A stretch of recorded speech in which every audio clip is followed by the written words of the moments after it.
there's nothing for enthusiasts going on right now. And might as well just start a little live series until we can touch back the track. You know what I mean? Not just So the track, but until we can gather again. Until we can gather again, because who knows, we might have to go have all one meet where I just racers. Yeah, I mean, we have to find a way to keep things going, because Definitely. I mean, tonight officially kickstart with first night of this island-wide curfew, and I mean, like with the first shutdown, we don't know if it'll get extended after the first 7 days. So, Well, that's true. We don't know what is the next step. I mean, we get an email from the JMMC, said they might close them office until the end of May. And then we still don't know if we're going to come off a lockdown by that, if we're actually get to have the meet for June or whatever it is. So we kind of have to just hold the faith and just find other ways to kind of, keep the thing going on. I think this is a good initiative where it's not a formal thing like we're trying to, we're not trying to do this to promote an event or whatever. We just exactly. Pick up and chat, you understand? Yeah, so definitely. And reach out to all our racers, all our supporters, I mean, to be honest with you, Ketran, it'd be good one night we just interview like even just a supporter, a fan. You understand? To hear. We can probably bring on a fan later. Yeah, for real. Yeah. I mean, it's a free vibe, people. It's nothing. We don't have no, as you can see, me don't have no paper with no question or nothing in front of me. It's just a vibe, we're vibing off the comments, we're vibing off you, the persons watching. You understand? Yeah. So, well, make we kind of backtrack, Ken. Zine, since as we are all a vibe. Last weekend would have been drag rivals too. Boy, trust me, it was a tough weekend. When we wake up Saturday morning and realize we made up on a weekend that was scheduled for racing and John was I remember the message and send you a video and say, yo, look what life got to. Yo, man, tell you, I don't know, I think art enthusiasts kind of go through a different kind of vibe than, like a party goer and just a regular in the street man, It's like you have your car, you look on your car, you wash it down, you probably find some little things to do on it where you didn't want to do from a long time, but when you do all of that, what else? Yeah, more than take picture and post the Instagram. Yo, yeah man, but what you think are gonna happen still when we are when this whole thing blow off, hopefully within the next 3 months? Well, me personally still, I think the whole I feel like we're gonna probably have like the first event. It is going to be a huge event where basically we have like everybody just anticipate to get back out. And I mean, the truth is most persons right now might even still have some amount of income, coming in over next, 2-3 months to sustain life, and even enough to put a little bit aside. And I mean, the beauty about this is that it gives everybody time for, put them things together and come out. They might not be able to go test the car them or something, but enough person know I work and things in our background that they always want, little more time and freedom from work and thing. I mean, like me right now, since this whole shutdown start, things don't really I don't really get a chance to find any personal time yet, because being a part of what them consider the essential group, we're still out of work every day, long days, and it kind of get busier too, because I guess everybody keep on coming and store them at daytime, and I say, boy, if we're go close to, so because of that, everybody in I see in panic state, and them are coming, them are panic buy up the stuff. So it kind of they kind of put you in a little a busy state, but I guess now what we realize is that, like, especially since today, like midweek now, that everybody kind of realize, I guess because of this, the official statement will come out with the curfew and things, say, you know, we will continue to do business even during this period. Persons, it kind of taper off. So I don't know if it will continue out into this week, next week, and, you know, it just kind of, you know, hold a steady flow, and that will kind of free up back my weekend then, because trust me, if we could have found that time right now, this would have allowed me to put everything what we need to put in place to basically say have all 3 cars back out in a top form by the time the next event come. And I think that is what it will do for a lot of persons, because I mean, you know, me still link with my racers them and, you know, bridging them and thing, and I mean, you have people like Al Bali, you know, he always work on his car and want more time, and, you know, his job with JPS and that always a time up. And I mean, you find more time at daytime now for actually, you know, put in work with the car and things. So, I mean, if him come out, I'm not go much faster still, you know, them are gonna beat him, but. I mean, judging Bali's performance over the past couple meets, I'm expecting him to go much faster. Yeah, man. I mean, you know, he would tell you still, you know, because me always tell him from long time, say, when he did, basically the first time the car did run 10s, me did say to him, say, you know, don't focus so much right now on getting more, say, power out of the car. Get the car dialed in and, you know, very reliable and consistent where it is. Like, for example, anybody who are listening right now, you can take some notes off of this. You have your car, and years now me do racing thing at like different levels of the racing, and you have a car run 12.5, right? And you make some changes to the car. For example, you probably go back at dyno and you probably buy some bigger injector, whatever it is, build an engine and turn up some more power. And you go at track and you get the car for run like also on 12.2. And you think to yourself, say, or whatever it might be, you might have a 10.8 car, 10.9 car, you go back and make one extra 50 horsepower, 100 horsepower, you come back and run like one 10.5, 10.6, or as me that say 12.2 with whatever power that. And a man feel good within himself now, and he said to himself, say, boy, you know, the power is the way to go. So the next meet now, he not focus on nothing else. He just go back at dyno and start thinking to himself, say, all right, he might change gas, he might go change turbo, he want more power. And then you come back out a race, next race meet now, $300,000 spending in a car, and you come back with even 100 more horsepower, and you can't touch back the time where you did have before, because as time go by, you start to realize that speed is gained by doing work other than power. It's a balance. Yeah, you start balance out, you know, people start spend money like in a suspension and you know, start spending money like, you know, whether it be aerodynamics, lose weight, gearing, you know, all of them kind of things. So I guess to be honest with you right now, things we kind of give persons a chance to analyze what is the next move you're going to make to go faster. Remember back in the days of racing, like even the all motor car, but it's stuck at 330 horsepower, like 330 horsepower for a long time. And I changed that car from a 10.8 car to like a consistent 10.5 car with just getting a better 60 foot. The car used to pull like, them days they have Vernon field where I run and no track bite. We have to resort to running like 26 by 10 slicks on like an all motor car. And I mean, by the end of it, when we start to figure out, you know, and learn about like my traction control and my gearing, you know, I changed from running like a 2.8 first gear with a 4.7 final drive to running a 2.6 first gear, which is a turbo ratio for K series, the PPG gears, and changed to a 4.3 final drive. And that car was pulling 1.50 on a no prep track with just traction control with a smaller tire. Them time they start running 24.5 tire.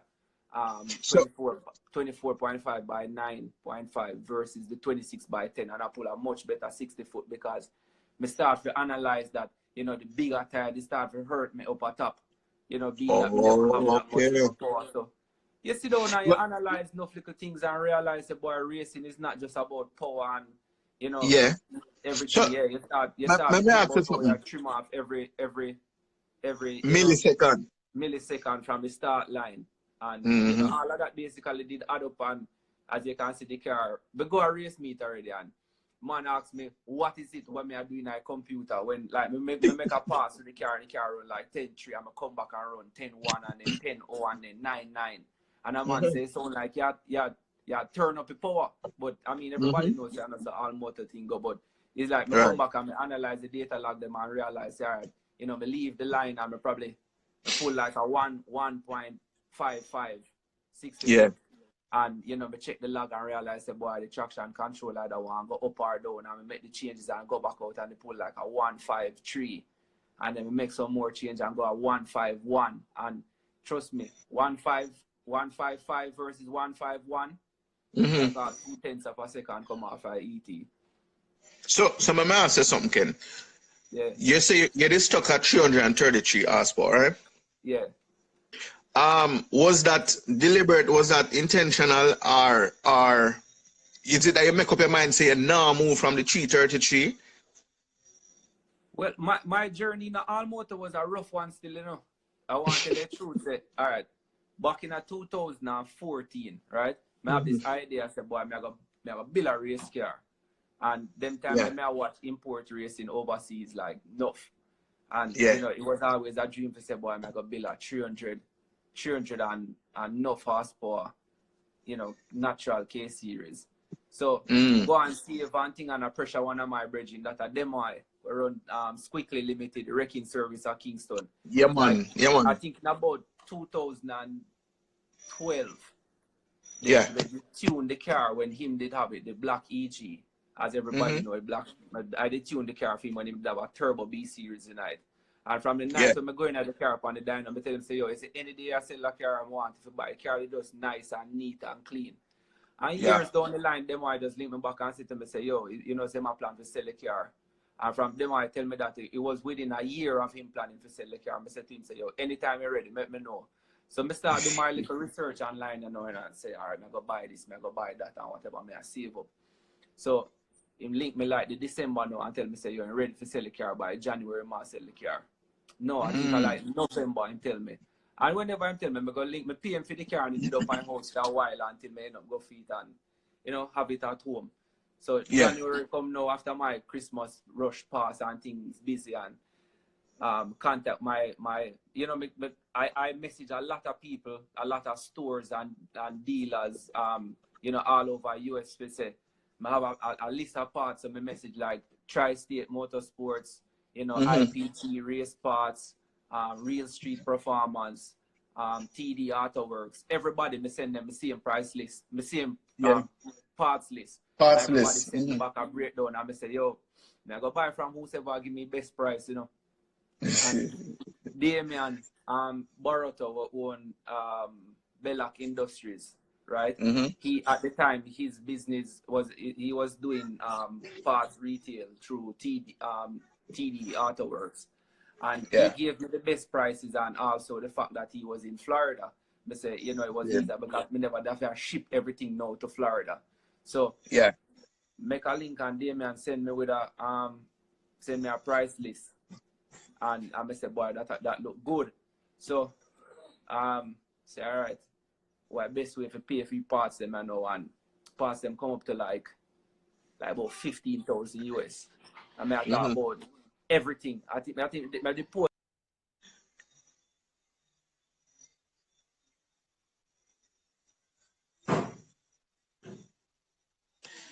All right, so KenT either get a call or something. KenT connection a bit. About that, you hear me? Yeah, man, I hear you now. Yeah, man. When I think about building a car, me usually start from like the front wheels or the rear wheels out, come right in.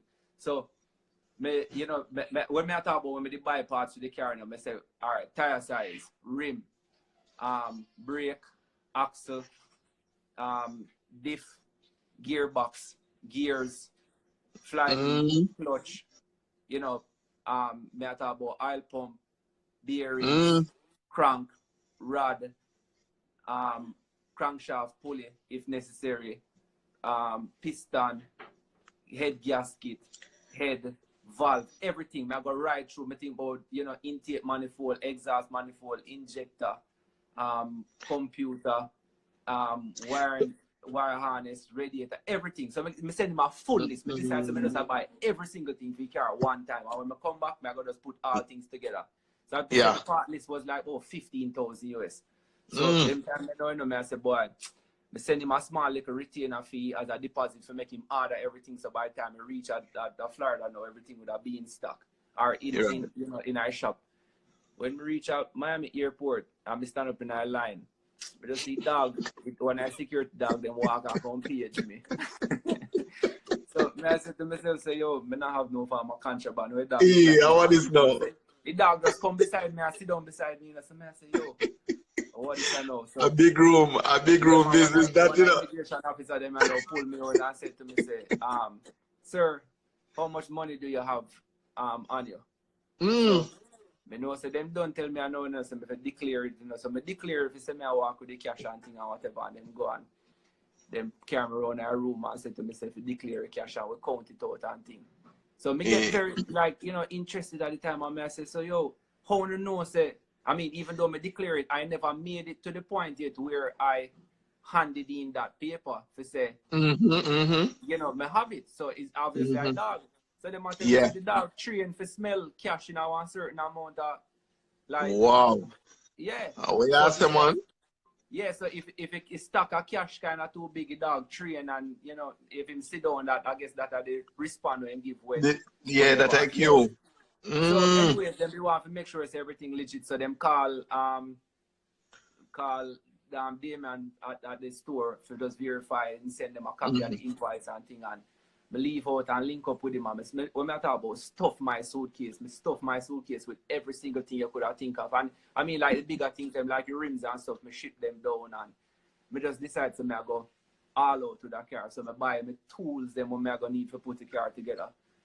And at the time, that engine, the first engine, I did buy it was a stock block K24 in terms of stock sleeve, but we did have high compression 14-to-1 pistons with, you know, rods and head gasket and a 4-piston head with some drag. At the time, you know, the big camps where everybody would have got to was drag cartel 4.5s or 5. So I said, I did the ultimate setup and whatever. Anyways, we come back, put the car together within like 3 weeks, because as I say, all our parts, you know, were here where we just fit up and go, put the car together. 3-piece front. Race meet, I come up in there, I say, boy, the car must have the right look and everything, and we did order a 3-piece front, and it didn't take long to come. So like 2 days before the first, I think it was the March meet, I decided to say, yo, man, I must get a 3-piece front, you know. So I call one of my brethren, that Brandon, we have, you know, him the 4-piston EG coupe. And line up a 3-piece front from a place called Full Throttle in New York. And send my brethren Stephen go pick it up and put it on a plane and send it go to Miami. And then call my cousin now, Stephen in Florida, and buy my ticket and say, yo, come tonight to the front. Car front, fit up everything, go to diner next day, you know, throw on the car up on the diner, ready now, you know, day before race meet. Diner, the car will make like, them time they run Q16 fuel. Go at diner and the car make like 311. So I said, boy, it's not something not sound right, because basically if I buy a setup, or you know, the engine setup was supposed to make like 330. 216. So I said something not right. So anyways, we start check back through and make sure it's a VTEC a lock properly, make sure it's a, you know, timing right, all of that, everything with ECU and move VTC, all of that tuning aspect. Never satisfied with the power, so you know, we just never bother go at the race meet there. So like about about a month after that, no, you just leave the car down at Lizard garage because Lizard did have a dyno.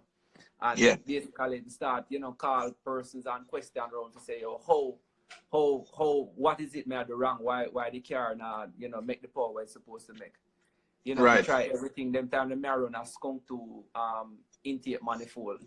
So I buy one of the spacer them to make the plenum bigger, and the car pick up like 7 horsepower. So I said, boy, look like it's a breathing issue. Then you know, the guys them overseas, I said, boy, nobody never really run them engine setup up on a manifold before, and everybody normally run ITBs with big head and whatever. But the amount of money when me done spend already, me I say, yo, if you go sell back the manifold, I know them time that nobody now run really now run a skunk to ultra intake, because it's not an intake but can fit on like any street car so easy. So I say, boy, me can't find 2.5 right now if you go buy a pair of ITBs. ITBs, yeah. Yeah, after me just don't spend like $1,000 basically buy this a manifold, and you know what is the next move. So them times you know me not really know much about fuel, all of that. But I mean but from like in a 2012, 2013, me did test out some fuel that Chris Miller did make in a FTW. And me did tune one of the Dover, my Dover circuit car, and it did pick up like 30 horsepower. But everybody is risky or whatever. So anyways, I talked to the guys them and them say run some M5. So I said, all right, you know, M5 it is. So we'll try M5 now versus Q16. And the first day I put in the M5, you know, start up the car, and it was a whole new thing now because it smelled like M5, fuel requirement, you know. The little Bosch 044 pump when we did have a run can't manage M5 no more because the injector basically say max out. You know, about from the dyno, but they are like 90% duty cycle from the dyno. So I say, yo, this not gonna work out, you know. But anyway, what size injectors in there? Because budget done buck out already, so we have to just try. Hey, Ken? Huh? What size injector them did it be? 1000 cc. Okay.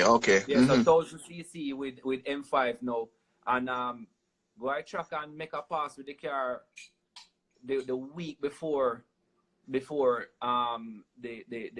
The meet. I think the main meet. Yeah.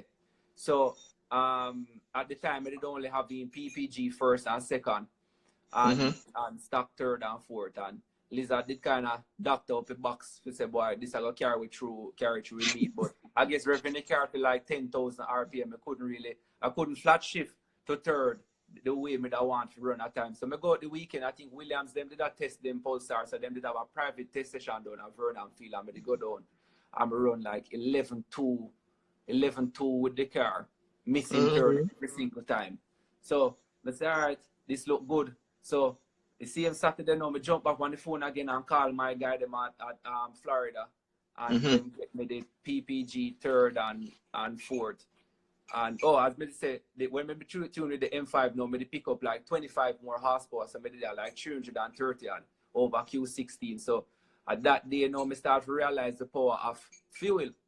So feel confident now. Say, all right, you know, there's this little app we use. It's like a you know, like a quarter mile online dyno thing. So you put in like the weight of your car, you put in like the horsepower of your car, and they tell you what time the car is supposed to run. So I weigh the car, and the car they weigh like 1900, I must say 30 pounds. And I have 333 horsepower, and they tell me say car is supposed to run like 10.6 with that. So I say, boy, hit or miss, you know, this sound like it's gonna make a 10-second pass. So I'm ready for try now. So I'm gonna go to the car run 11.2, missing third. So I say, all right, if me get the PPG third, fourth, me supposed to good. So by that time, we drop out the box, pass them, they come by like a Tuesday. We next day hear them Tuesday, and by the Wednesday box going. And Sunday morning we load up and go at Vernon Field, and off the trailer, the car go 10.8 at 126 miles per hour. And that was it. Me say, yeah, this is the start of it now. So KenT. No money done. Now, Ken. Yeah. Yeah, them ask for the app name in the comment. You know what? Them they close it down. It was at the time it was ASP Online Dyno. Okay. ASP Online Dyno. It was the app, sorry, it was a website, ASP Online Dyno. But I mean, if you go online right now, just Google like but I have to go back and look. But there are places where you can go and like put in like the weight of your car and the horsepower, and it will tell you like an expected time. So I mean, I still use it to date where it is not 100% accurate because obviously other factors because yeah. you might for example you know, because our track them not really have like the right, you know, orientation. Sometimes we are race against the wind, so you have breeze that blow, or, you know, hold back the car, or you know, because we traction issue, so my time with 60 foot might not be as good as what they calculate it as. So the way I use it now is that the all motor car, for example, if me put in the information for it, for example, when the car was making like 400 horsepower and the car weighed like 1900 pounds and it ran 10-0, right, or whatever time, the equation would be correct. For example, if I say, okay, if I put in the car weight at 1850 and it tell me say, even though the car is supposed to, I'm running 10-0, but it's supposed to be running 9.7, and when I take off 50 pounds, it should have run 9.5. So it has saved like 0.2 of a second. If I actually take off that 50 pound, the car actually goes 0.2 of a second faster. You understand? So I used to always use it to say, all right, if I make 10 more horsepower, I lose 20 more, you know, pound. What am I expecting to gain in terms of time? So I still use the app. It is a very our you know, the calculation factor is a very helpful thing. Yeah. Anyway, so back to the story. The car run 10 seconds, 10 year pass. And from there now, you know, we never really have the budget at the time to go, you know, make all like big changes them all at once. So I sit down on the car over some time and dial in the car with 60 foot and all of that and get the car pulling like, you know, some 10.6, and by the next meet 10.6, lose weight and start, you know, putting Lexan glass and cut up chassis some more and thing, and we actually get that car weighing 1,730 with me in it. With me out of the car they weigh 1,550. Wow. Yeah, the car did light. Literally could have just walk behind the car with one hand and just lift up the back wheels them off our ground. Wow. But the funny part about it is that one day we there at Lizard Garage and they find one big block where weigh like 70 something pound, like one big block of iron. And you know, with the analyze the video when we burn out with the car, I realized that one wheel was smoking a lot more than the next. But, and it was a limited box. Limited box. You know, at the time I run actually one spool, so I'm not even like say limited in terms of like, well, I wonder if it work properly. I want spool, so I want direct drive, the two front wheel them spin, you know, directly proportional to one another. Got you. We feel say why one wheel would have smoke more than the next. So we analyze it now, we drop the car on some scales and realize that the corner balance did off. So the one side of the car, because the right hand drive on the K series is also the engine is on the right side. One side to is like 680 pounds, while the next side have like 570. So we started, we're going to take the weight now and throw over upon the side and call and balance it back out. Balance it out, and I mean we add weight to which the car. Mean you added, we add which means you added weight. Yeah, we add weight to the car and the car get faster because by this time we actually start to pull like some low, as me say at the time, would have run Vernon Field never have track bike then time. So we actually start to pull 1,560 foot to the car. Without track bike. Without track bike. So that started teach me a whole lot more things now. I said to myself, all right, so it's not all about losing weight, it's where you lose the weight. So now we go up on one diet on the back of the car and cut up everything around the back of the car and try to make the back of the car as light or to maintain the same weight of the 1,750 by taking out as much weight at the back and then adding on more weight to the front. And trust me, everything what we do was just moving forward. We keep on and get faster and faster with the car by shifting weight around. It wasn't getting lighter, but just actually start to put on more weight to the front. So all of that, you know, over years, it teach we a lot, and a lot of persons who are around are involved in any small way, whether it was welding, you know, just giving a helping hand in a garage or being at the dyno where dyno, learn a lot that, you know, the whole of that knowledge, you know, it can spill over into persons out there getting faster and inspiring other people to do more, you know, to their setup and thing. And, you know, persons start to utilize traction control, which is why when the time did come, by the time we build the turbo car, or to convert Robert street car into like a full race car, but I was confident that the car was going to go like low 9s from the first pass. And to this day, me still sorry say car never got 8s on the very first pass, because I just feel like we just missed that opportunity by I mean, no. We hurt. It's no fault of yours, really, when you look at it, No, you know. I mean, again, that was a learning curve. Remember when the first time when we run the car, knowing that I had ordered the full aluminum billet gearbox housing, and it never come in time because it was on back order. And everybody tell me, say, overseas tell me, say, car cannot manage 1,000 horsepower with the stock bell housing. So I go out and burn out with the car, and everybody I expect to see car do a big third gear burnout like what I normally do with the all motor car. I mean, literally just light up the car in the first gear and just stop, because I say, you know, I need to make at least one pass off of this car before I mash up something. And yeah, me do a burnout and thing and take the line, and that the car that was a different story, because literally remember riding in the car on the back of the wrecker from Lizard Garage to the track, because the car was incomplete. And while me I come down, me I tape up wire and a program, then I finish up things and I save file in the ECU, all of that, and come on. The last thing left to connect was the 3-wire them to the rear wheel speed sensor. I'm connect up that and take off the car, and I'm not having no dashboard in terms of like no formal like RPM, no shift light. We don't even having no wideband gauge, no oil pressure, nothing at all. The only thing was in the car with me was a fire extinguisher, the seat, the ECU on the ground, shifter, and the steering. And we just come off our dyno with the car like 3 o'clock in the morning.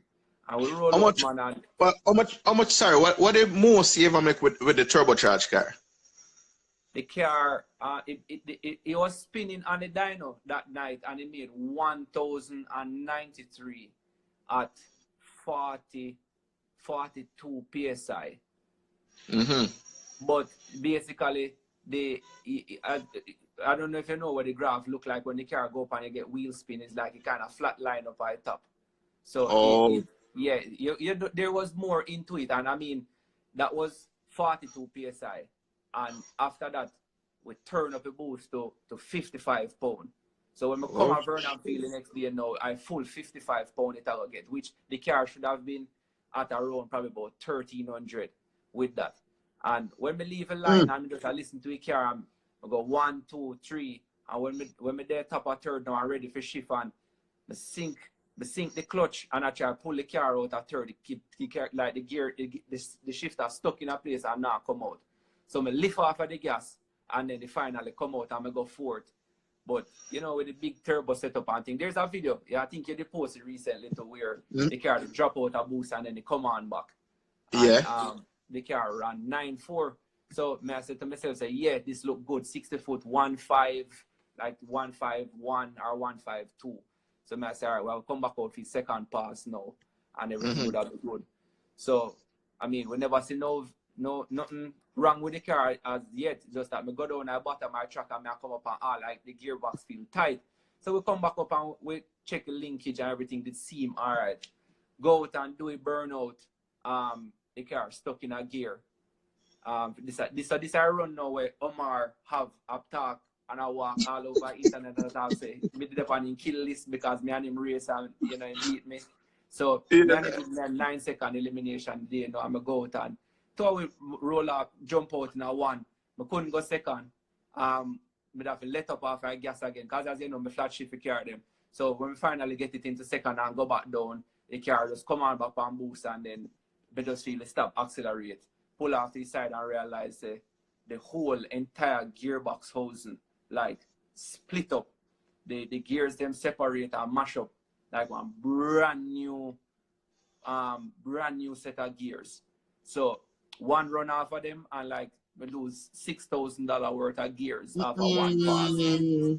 Yeah, so everything they basically mash up off of that first run. Over time, we did sit out the next meet and build up back the gearbox. And the Hold one on. part. Stick a pin, KenT. You ever think about going transmission? Cause we know the money in a comment section. I go jump on that one. No, transmission. No, to be honest with you, there's just a part of me where just like I've just always believed in a like, you know, H pattern, you know, manual gearbox setting. Like to me, that is like if you're not run a H pattern box, is like it's not even real. Like you know, feel like real driving to me. Sorry, like but what about chase? Like, you know, like Supra them will run like you know them power glide and whatever. Fine, Yeah, all right to them, but to me. It's like if me should ever go to a day, it's like that I must sick and then cut off one of my foot while I have to start run automatic. So it's a matter of preference then. Yeah.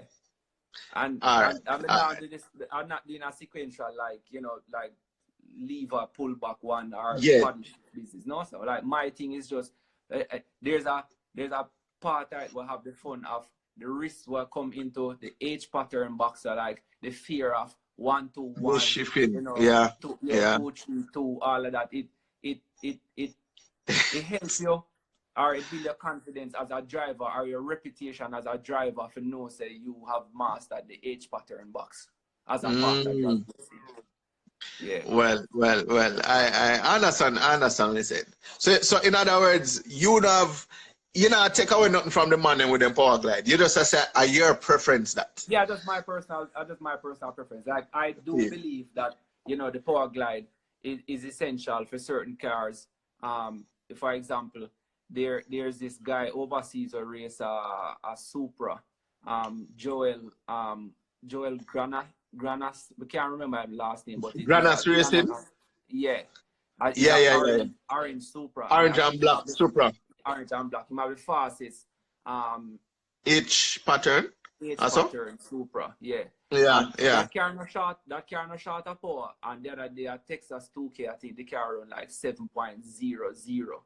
But you compare that to a car, a Supra where I make like the same kind of power with a power glide, probably like around like mid-6. Yeah. Or probably like 6 7, or probably 6 7 6 8. So I mean you can understand at that point that the at that level of racing then where you kind of reach one limit in terms of you know the H pattern box. For example, like what you see like Speed Factory probably do with their you know with the Civic, where them going to like one 6-speed sequential box now rather than running a 4-speed H pattern. Kind of lose like a rating for them still, but I mean, obviously, I guess if them get it working right, it is going to make the car a lot faster. Straight. Yeah, man. Well, because I see Roland in the comments, Roland just said something about, let me see, I know, because Roland is running a power glide. Yeah. Costs, afford clutch and gears, one transmission, call it a day. All right. So in other words, Roland saying, you know, him saving himself a lot of the issues with clutch and all of that. Correct me if I'm wrong, Roland, with the whole setting up. Yeah, I mean, as me say, it's just a personal preference. I mean, you have cars out there where, like, for example, probably run Roland setup and then still run H pattern and still run the time or even a faster time than his car. So, and them not break the gearbox or whatever. It's just a personal preference. You understand? Seen. Yeah. So, I mean, All right, look on Dr. Right Supra. Doc Supra, what time Doc Supra did run? Low tens. Low tens. Don't I think that can go like 10-2. 10-2 or 10-1. Some of that stuff. That is a six speed box with basically say like full weight. So if I think about that comparison to like think the Roland car, you know, it hold on. Leon wants to say hi. Every minute she had chip in that comfort. Lily Wagwan. So I mean, if you really think about that, Roland like 0.2 of a second faster than Dr. right now. Yeah. Dr. is a full weight Supra with a 6-speed box, and him now brake parts with it. So it's a, you know, it's two things. Roland. I mean, there are certain things to Roland car when me like the setup. I mean, you know, with the whole transmission setup where them have like the, you know, the bump or the button where, like, you know, me like to see how the car stage when them a bump. Yeah, that drop there, yeah. Yeah, it's nice, but as I said, I just love the H pattern. But as you can see, some of the flaws with like the H pattern box. Every time Doc shift him car, it drop out. because him can't shift it as hard as he would want. The car gonna drop out. So when you have like 1200 horsepower drop out of like your power band, no matter what type of track surface you have, it will develop a traction issue because you hit the car when that turbo come on, you hit the car with like probably 500 foot-pound of torque and probably 700 horsepower over the period of like half a second. So obviously it will go like disrupt, like, you know, the traction capabilities of the car, whereas if the car is just on a linear power, if you keep it in boost, you know, keep it up top, like the car would have been a lot more stable for drive, and you know the traction would have been better. But I must say that I just a part of the whole drag racing thing. So all right, cool. Specs I say just need some nitrous. Yeah, I mean that worked, but I guess that know some of the restrictions because that can run a stock 6-speed Toyota box, which it can manage the power, but I don't know if it can manage like a flat shift day in day out. You understand? So I mean, I'm nice. Him love him. Is a street car, and I don't think he really want to push it until somebody really draw him out because it's a man where, as you might know, like, you know, he's a cool brother, but if you push him, so my time he will just kind of lose his mind, and you see I'll come and next meet with all out. Yo, but I tell you something. I'm gonna ask you a question. What is more important to you, time, or like chasing the time, or what would that be the next option to chasing the time? Winning one class. Yeah. Oh, winning classes to me never really mean nothing. Still, it's to me it's all about the time. Like drag racing is about the time, right? Yeah, man. Me go finals, 10-second finals already at Vernon Field with Seymour, and push a car right to the limit and break out. And at the time, I run the fastest front wheel drive natural 991, and lose in the 10-second finals because of a breakout. But I like that never mean nothing to me because at the end of the day, I made it have the record and, you know, the accomplishment and knowing to make finally make the car go 9 seconds. So true. It has never been about trophy or winning. Nothing.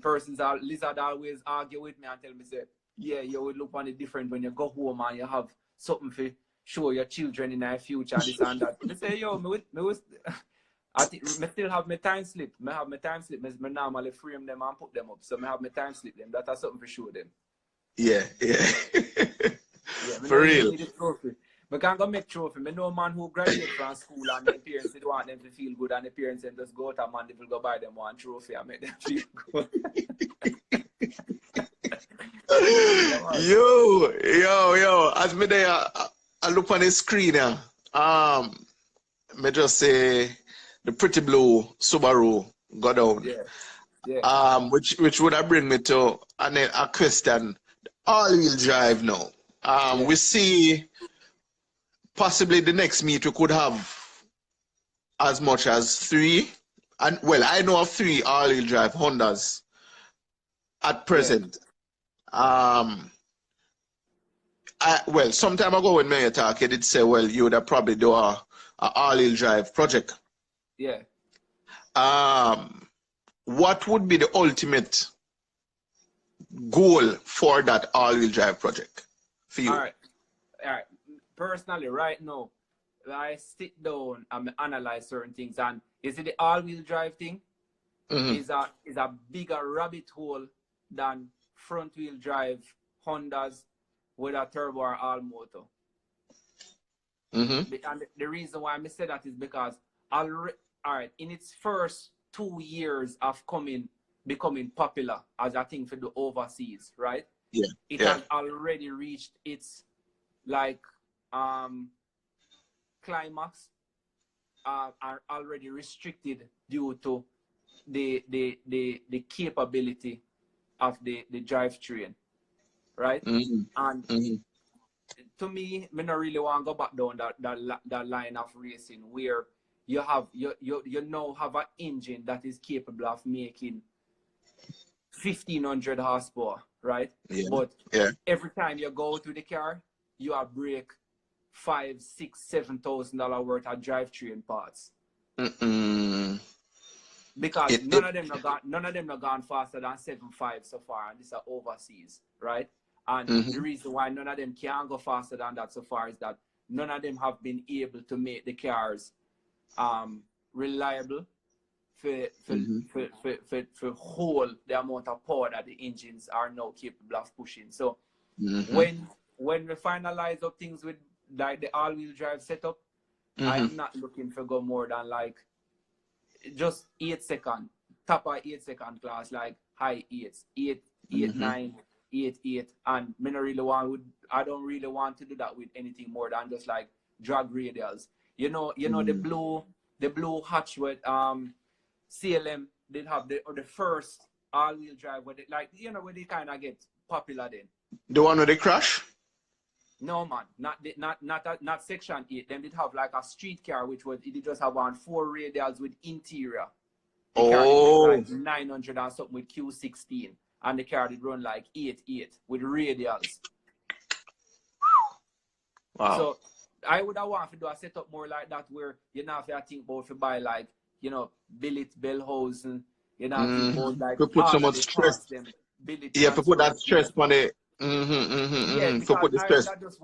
I would have just want a more, like reliable, something where you can just literally go a track with 4 radials and just go out and just run. You understand? Yeah, that would be the ultimate. Trust Yeah, me. because you see, once you start to go like the ultimate parts, them, it's like you have to just meet after meet, you spend so much more money, and it's like it has just become like one bigger money pit. It's like where the level where it reach basically like with the turbo car right now, as you can see. Remember my issues, them I like racing the car in a 2018, 2019. One Always a break something. axle after axle. Yeah. Gearbox, everything. It's like as you fix one problem, next one develop. And some of the time you start to say to yourself, boy, it's like this taking fun out of racing because you used to could have just come a race and just drive and enjoy it. But you get some time to kind of analyze and realize, all right, I ran the car the last meet. The last time the car ran 9.9 lift shifting at Westgate, and Westgate on that car is 16 psi, and the car ran 9.9 at 159 miles per hour, and on Westgate the car make like 730 horsepower at 16 pound. Yeah, so it showed me a lot of things that me coming there and running the car at even say 35 psi weight and make like I remember at Lizard the last time we did run it at 30 psi, I did make 950 or 940 something spinning. So we realized that we really and truly I really need to turn up the car to more than probably like at most 35 psi for run back like you know, say like mid-9s or whatever, because as soon as you start to turn up like 1200, them things that what happening, you know, the car get hurt a lot of times because it live in a traction control. So, you know, because it constantly, the engine is being like, you know, the power is being restricted by limiters set by the computer. The constant back and forth shock on the drivetrain. It was hurting things in our drivetrain when we start to realize that too much power, if you trap now hold it, it end up making us spend more. So you really need to target more than like, if you really want to do one big setup 1000 horsepower, because you can reliably, you know, make 1000 horsepower without stressing your drivetrain and then things that too much. Yeah, I mean, even Bojo said it in the interview with him, that, you know, the faster you go, you know, it's almost written that you're going to break something. Yeah, man. Yeah. You understand? I mean, I've been there where, all right, for example, like even that run, I ran the car and the car ran 9.9 lifting. And I said to myself, say, you know, next time I go to the car, I just mash it up now, but I got just try to run like 1 week at time. So as usual, I come back around and just up with the boost and know and say, all right, this is it. Everything they look good from the log, and that was it. I go to the car and me leave and go 1 and 2, and the car do fail safe shutdown because of temperature issue. Because as you probably recall the issue last time when we did burnout, and I think Mr. Eddie made that race and he did roll through and go up a line and stop, and we did the idly car for probably like about 2-3 minutes and wait for them and temperature starts to go up. By the time I leave and go second, I have some fail safe settings in the ECU, or once the temperature go past like 190 degrees, it basically shut down the car. Because, you know, as a closed front car, we don't really have that big air inlet and I run a small radiator. It then if you run the car there, and if you leave the line after your burnout at like 180 degrees, by the time you reach a finishing line, the car go there like 200 and probably like 205. I mean, I really like to run the car up in that temperature at big boost, because the last time I do it, it did it blow the head gasket. Yeah, so I don't like to do that. So because of that, I just set the fail safe them rather low. So once the temperature reach 190, it will shut off the car. Same. Well, I mean, you know, just talking to you, a whole reason with you now. There's so much what I've been learning, and even some of the guys in the comment section, you know, I read them messages, and yeah, you know, a lot of information being shared in the chats, I must say.